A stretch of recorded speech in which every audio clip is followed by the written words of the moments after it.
Saudações, Eliners! E saudações para você, pessoal do YouTube. Se você está chegando aqui de paraquedas, né? Meu nome é Ricardo Castle e seja muito bem-vindo à comunidade Eline.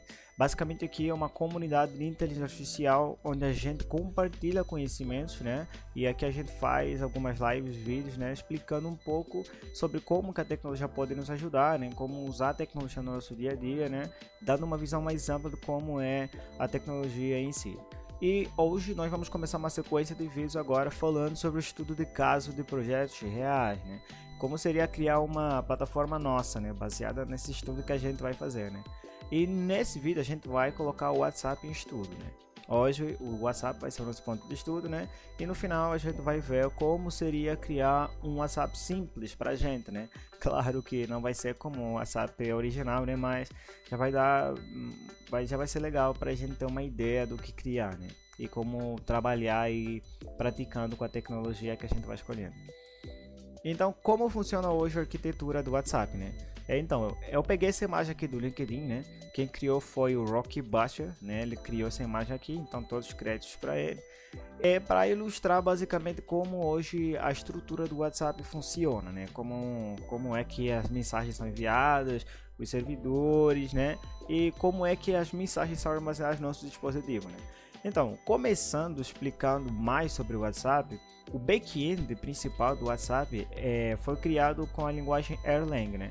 Pode ser que nesse momento já esteja sendo substituído por alguma outra tecnologia, né? Porque depois da equipe da Meta ter tomado conta ou ter adquirido o WhatsApp, né? Muita coisa mudou, inclusive na Cloud API deles. Então, eles inicialmente usam a linguagem Erlang, né?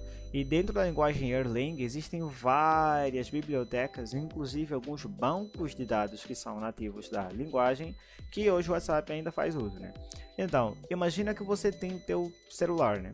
Você tem aqui o teu celular aqui e o celular aqui do outro usuário. Então, usuário 1 aqui em cima e o usuário 2.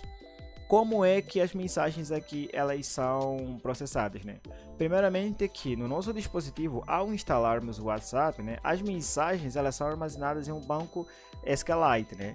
Então, as mensagens elas ficam armazenadas no nosso celular com o banco SQLite, né? Por isso que a gente consegue ver as informações mesmo sem a gente estar conectado com a internet, né? Dá para a gente ver as informações lá no nosso dispositivo. E o WhatsApp utiliza o protocolo XMPP, que é um protocolo para poder fazer a transmissão, né, ou envio de mensagens em tempo real e também fazer o controle da presença, né? Basicamente para saber quando alguém está online e quem não está online, né? Semelhante ao WebSocket, mas eu já vou explicar a diferença aí entre o XMPP com o WebSocket. Então, nós temos aqui o XMPP que permite que esses dois usuários aqui troquem mensagens em tempo real, né? E nós temos aqui o protocolo HTTP que permite com que requisições do outro servidor do WhatsApp possa interferir no meio dessa comunicação, né? Não que seja bem interferir, mas que possa enviar dados, né? Enviar informações aqui. Então, imagina que no meio dessa comunicação, você que enviar uma imagem para esse usuário aqui, né? Então, o usuário 1 que envia a mensagem para o usuário 2. Como vai acontecer? A primeira coisa é que o primeiro usuário, ele vai precisar saber se esse usuário aqui está online ou não, ou se é conectado ou não, ou se esse usuário existe ou não. E como isso funciona? Enquanto eles são conectados, né, eles são submetidos a uma espécie de servidor que funciona também em tempo real, que é o famoso Azure Bird, né, que também foi escrito e baseado com a linguagem Erlang, né. Então, realmente, o backend do WhatsApp foi feito com Erlang, né. Então, esse servidor aqui, ele é responsável por processar as informações dos usuários que estão online e não estão online, né, para poder mandar as informações no resto da arquitetura. E nós temos aqui um banco de dados chamados Amnesia DB Cluster, que também é um banco de dados que é nativo da linguagem Erlang, que o banco de dados do WhatsApp utiliza, para poder armazenar outras informações, como por exemplo o estado dos usuários, né? Inclusive, quando o usuário está offline, ele usa o protocolo GCM ou APNS, né? Que são basicamente uma espécie de sistemas de notificação offline, né?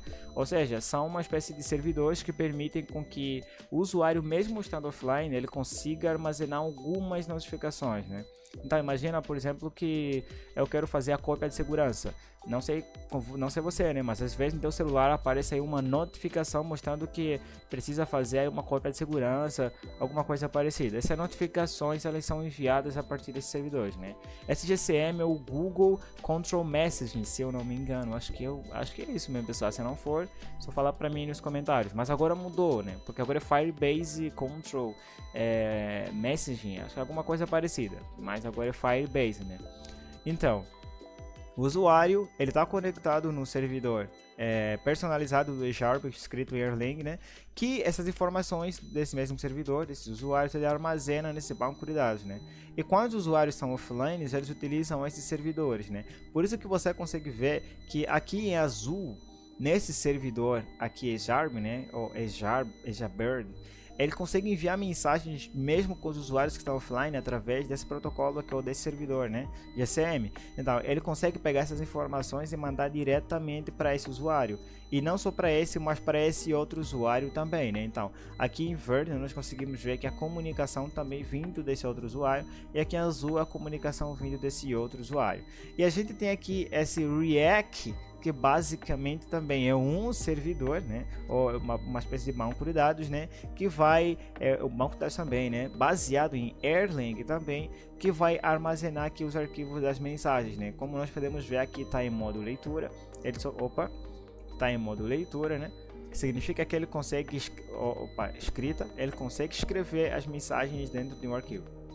E aqui mais para baixo nós temos um servidor MySQL ou Postgres. Esse servidor muito provavelmente é um servidor para armazenar arquivos de mídia, né, informações do perfil ou contatos, né. Então, imagina que você quer fazer o envio de uma mensagem do usuário 1 para o usuário 2, né.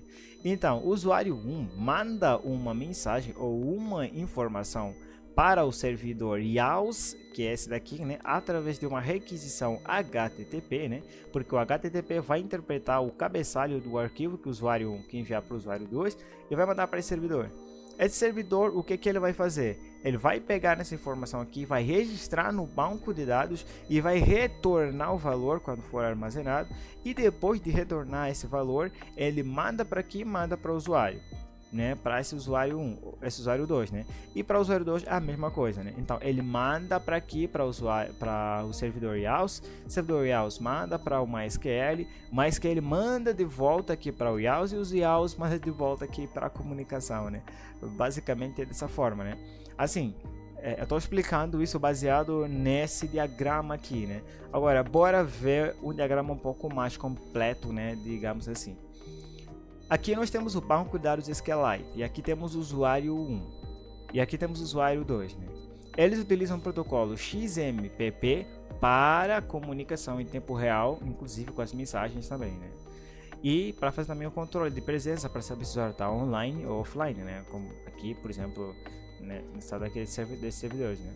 E nós temos aqui um servidor YAWS, que é um servidor baseado também em Erlang, que ele também foi projetado para funcionar, para receber conexões em tempo real de alta escala e performance. Não é um servidor muito comum. E nós temos aqui uma Media Store CDN, né, que é basicamente uma CDN que permite com que o WhatsApp armazene as informações que o usuário precisa, por exemplo, para depois disponibilizar em algum lugar, né? Mostrar talvez o arquivo que o usuário queria enviar para o usuário 2, né? Então, o usuário 1 ele está conectado com o usuário 2 através do protocolo XMPP, e o XMPP utiliza um outro servidor aqui, né, que é baseado nele, que é um eJabird. Esse eJabird é que permite fazer a conexão desse banco de dados do Amnesia DB Cluster, que dentro dele contém algumas informações relacionadas aos usuários, e esse mesmo servidor ele é responsável por fazer o reencaminhamento de algumas informações, como por exemplo arquivos de mídia, né, o perfil do usuário e alguns contatos, né. E nós temos um outro banco de dados aqui, que é o React, que é apenas escrita, senão é apenas escrita, né? E ele arquiva aqui algumas mensagens também que os usuários mandam para ele, né? E nós temos aqui os servidores GCM, o /PN, que são aqueles que permitem enviar informações para os usuários, mesmo que eles estejam offline, né? Então, pessoal, eu espero que isso não esteja sendo super complexo. E outra coisa, pessoal, realmente é complexo isso, então se calhar vocês vão precisar rever esses vídeos várias vezes para vocês entenderem um pouco mais sobre como isso funciona. Qualquer coisa, pessoal, se eu falei alguma coisa está errado aqui nesse esquema, é só falar nos comentários, tá, pessoal? Esses nomes aqui para vocês podem ser um pouco complexos, mas não é tão difícil assim. Avançando. E o XMPP com o WebSocket, né? O que eles são? Quais são as semelhanças que eles têm, né? Em primeiro é que o XMPP com o WebSocket, eles têm a primeira semelhança da comunicação em tempo real, né? Ambos, né, eles permitem a troca de informações em tempo real entre o cliente e o servidor, né? Isso é uma semelhança. E a conexão é persistente também, né? Tanto o WebSocket, tanto como o XMPP, ambos mantêm a conexão persistente, né, aberta para enviar mensagens com o usuário sem ter que precisar reconectar toda vez, né? Parece que está se desconectando, conectando, então é uma conexão persistente, né? E eles usam mensagens instantâneas, né? Ou seja, a mensagem realmente em tempo real, né? E ambas podem fazer o uso de sistemas em chats para fazer a troca de mensagens, né? Então você pode usar o XMPP e o WebSocket também para isso. Porém, tem uma grande diferença, né? Mas já vamos avançar lá. Quais são as diferenças principais, né?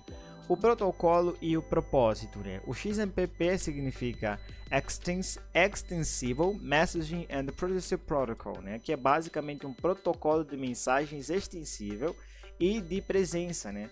Basicamente é um protocolo que ele já é completo em si, né? E ele é voltado principalmente para mensagens de presença e saber quem está online. Ou seja, já tem tudo aí bem pronto, bem estruturado, como autenticação, mensagens em grupo, presença. Ou seja, você já vai ter tudo aí bem pronto para você criar o teu sistema de chat, né? Sem ter que precisar utilizar aí um outro sistema aí, que você cria uma lógica de autenticação sua para talvez conseguir permitir fazer envio de mensagem.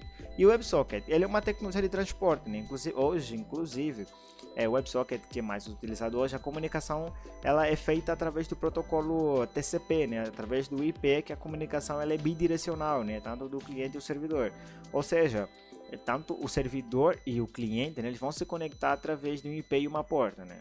Esse protocolo basicamente pode usar sim o IP, ou o TCP, melhor dizendo, IP TCP, para poder pelo menos fazer a transmissão dessa comunicação, né?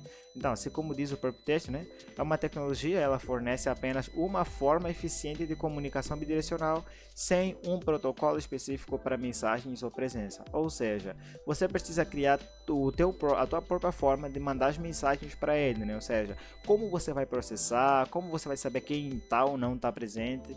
Essa lógica é você quem cria, né? E a complexidade. O XMPP já tem padrões e regras definidas, né? Mas pode ser mais complexo para implementar devido à sua estrutura e extensões, né?